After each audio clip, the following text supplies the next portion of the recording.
Ким Македонович, вы Да, это заместитель, я говорю. вы заместитель министра по делам национальностей. Вам должно быть достаточно хорошо известна ситуация с деньгами, которые канализируются в Чечню, канализировались и будут еще в Чечню на реконструкцию Грозного, на сельское хозяйство, на медицину, помощь оставшимся без крова и так далее. Как вы думаете, реально удастся остановить воровство? Ну, я бы так сказал,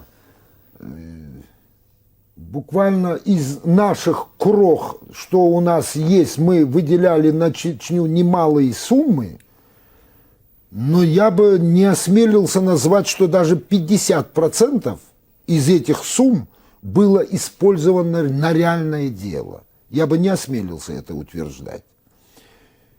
Удастся ли остановить воровство, ваш вопрос? Да, значит ли это, что мафия продолжает греть руки на войне? Да, конечно.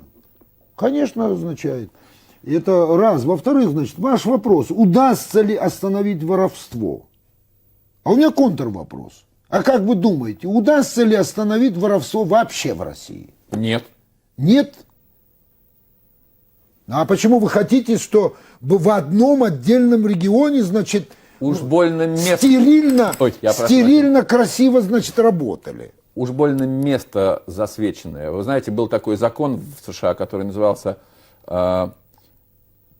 «Правительство под лучом прожектора». Да. Это освещение прессы, средств массовой информации, деятельности власти. Поэтому мне кажется, что есть все возможности сделать это в Чечне. Вы знаете, тут я бы так сказал, значит, наша мафия, она настолько хорошо уже, значит, подготовлена через любые лазейки пролезть.